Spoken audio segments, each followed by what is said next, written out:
So today's video is going to be a little more fun than usual. I had a client hand me this. Looks at me and says, "Can you fix it?" Yeah, sure, I can fix it. But I'm not going to. Obviously, it's broken to way beyond repair. So I figured this is a Dell Inspiron something or other. It's a little micro mini machine, but they basically just need the hard drive data off the computer. So I said, well, you know what? Tell you what, I'll get the data off of it. You let me have the machine for parts. I'll make a YouTube video about it, show people how to disassemble one that maybe isn't perfectly symmetrical and sealed and all that, and have a little fun with it in the process. So here we go.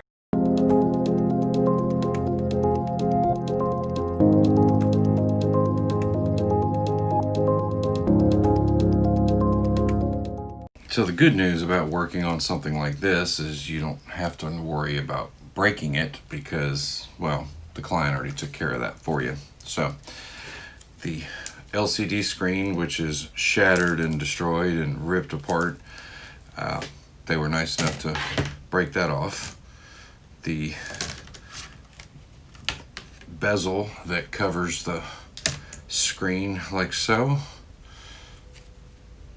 actually may still be in good condition. I might be able to sell that for a couple bucks, so I'll hold on to that. So now what I've got to do is figure out what works and what doesn't, because not everything is just going to come off simply like it usually does. So just to make my life easier, I'm going to go ahead and take these screws out to get that top cover off. Okay, so what I'm going to do is I'm just going to go ahead. I want this top cover is just going to get in my way. The only thing holding it on is this piece right here, the hinge. So I'm just going to take it off because I have a feeling this is not going to come apart easily. And yes, you are correct. I could probably just start ripping and tearing this thing apart, but there is still important data on the hard drive and I do not want to mess that up. So once you get that hinge off here, you have your wireless. I think that's a wireless right here attached to the top cover. So still going to be delicate with it because some of this stuff I can actually resell if it's in working condition. So take these taped pieces here, which I believe are the wireless antenna.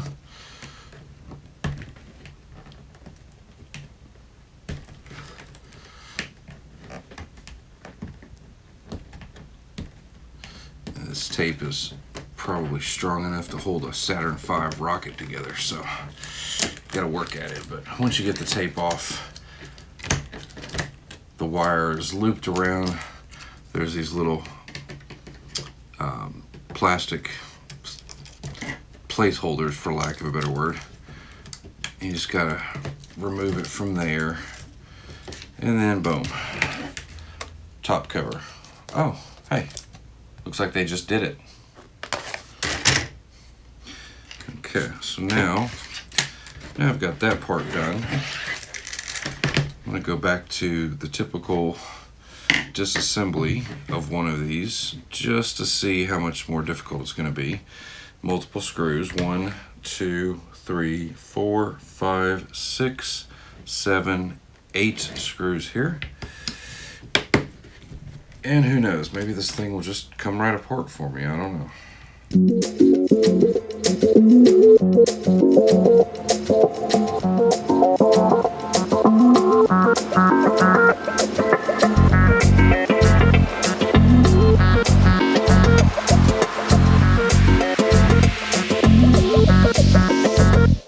So I've got one screw that does not want to come out. So what I'm going to do is just, thankfully they already started the work for me. So I'll just kind of pry it apart like so. And just like that, it opens right up. Now, in this case,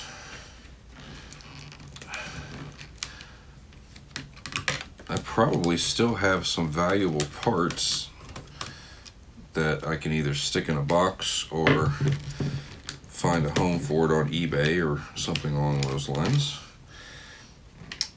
But battery, it's one screw right here, one screw right there, another tiny little screw right here,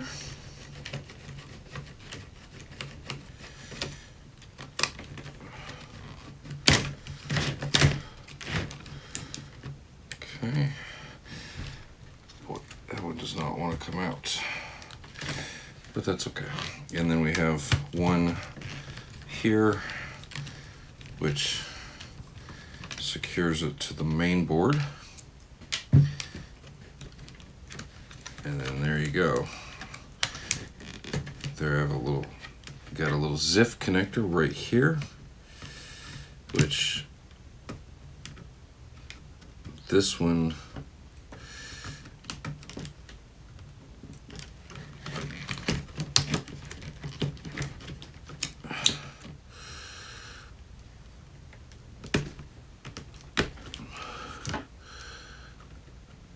just pull that out a little bit, and then this should slide right out.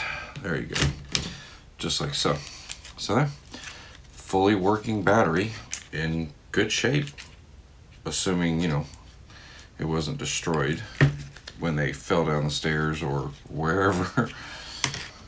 I've got another connector here.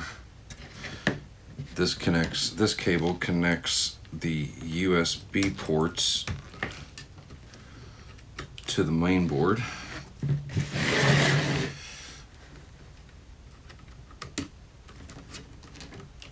So I've got a little ZIF connector you just flip up and this thing pops right out. That USB board right there may actually still be good. So, alright. There we go. Now, so this whole thing is separate. See, I've still got one USB port. This little USB board is probably 15-20 bucks on eBay. But it's probably much more valuable to me in a pile, reminding me of how much fun this was and the story of what happened. So, right here you have your BIOS battery that is basically super glued. Right there. And then more tab feeder deals, okay. Those are the laptop speakers, if you can believe that. You ever wonder why when you turn up the volume on your laptop and it really doesn't sound that great? That's why, because those little teeny speakers. So, so there's CMOS battery. Just pull that out like so.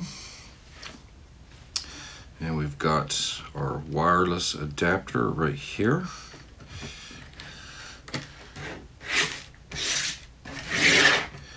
So there is a screw holding it down. How it survived the fall off of Mount Everest, I do not know, but it did. So, okay. This is actually fun, by the way. This is, for computer guys, this is fun. Okay, so it looks like the wireless adapter is in a good shape. So I'm just going to remove the connectors. Black on the right. There you go. There's another 20 bucks. Now the hinges are actually pretty popular if they work, which these don't. Now I'm going to hold this. Hopefully you can see it, but this motherboard, well, just look at the damage. I mean, it's crazy. You can see the motherboard is bent like this. It's entirely possible that it still works, and I'm half tempted to hold on to this stuff, and next time I get one of these little minis, swap out the motherboard and see if it actually works. Because even though you could replace this whole thing for probably $100, someone out there would actually pay $100 for a new board. Why? No idea. So we'll take these screws out here. This covers the, believe it or not, somebody actually would pay for that. Now this is the video connector. See the connector that goes up to the what used to go to the display screen, which is all broken, but this is where it connects into the main board.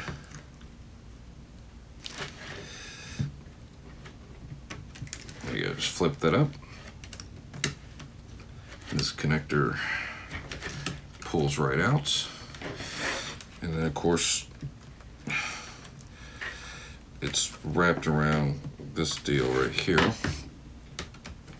this hinge, conveniently located behind it.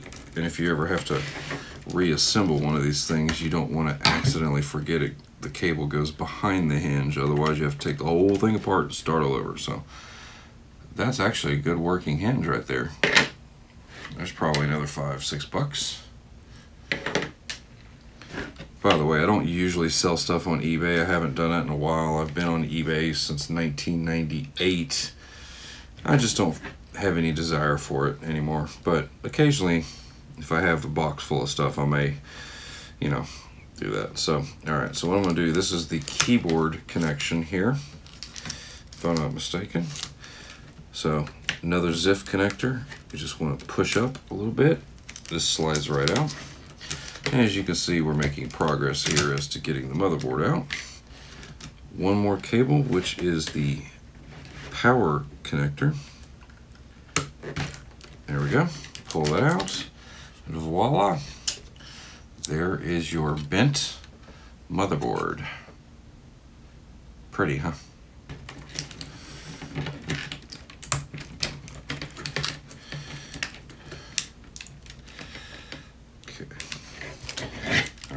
Now, ironically,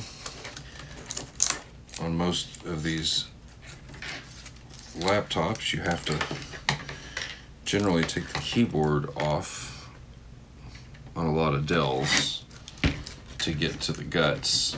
On this one, it looks like it's secured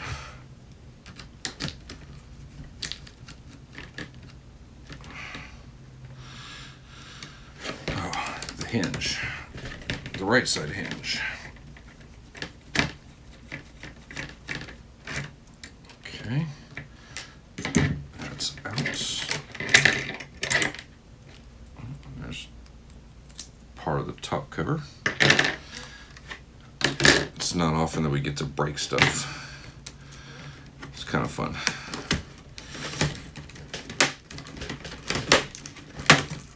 So here's what's left of the keyboard. This right here, keypad, looks like it's in good shape. So there you go. Down to nada. So what I am curious about though is where this memory is stored. It looks like that chip right there. So let me see that right. I think that's it. Not 100%, but that's it. If you notice, it looks very similar to your typical flash card for your phone. Now, the trick with these, and I'm not going to do it here because I don't have the equipment handy, but you can actually pull data off of these, but what you have to do is you have to desolder this piece off of the motherboard, which means physically heat up these solder joints to where this whole piece actually comes off. And then the little DIY trick I learned, it has 8 points, 8 solder points, which you can actually see the 8 points right back here. You actually can hardwire each of these points, and of course you have to look up pins and schematics and all that crap, you know, but you can actually hardwire pins from each of those points into the 8 pins on a typical SD card reader, and you can actually pull data off of this chip just as if you had put an SD card into a portable drive reader. So, like I said, I'm not going to do it here because, one, it's a little too dark. 2, I don't have the equipment. 3, I don't feel like doing it because I don't really care. I already told the client that it's unlikely that I'll be able to pull anything off of that drive if there is actually a drive in it. I thought there might be because I used to have a little Dell Inspiron like this, a little tiny one, or maybe it was an Acer or whatever. But it actually did hold a hard drive in it. So anyway, this is the heat sink for your processor right here. And of course you can see it's bent. It's not supposed to be bent. Here is your processor right there. And of course, in a normal situation where I was putting this right back together, I probably would not have taken this off because you can look and see this thermal paste here. That thermal paste acts as a conduit between the processor, which can get usually 400 degrees sometimes. This basically acts as like a coolant, and then it dissipates the heat through this, and then of course goes out through your exhaust fans. But since this thing is destroyed, it's just a cheap copper plate.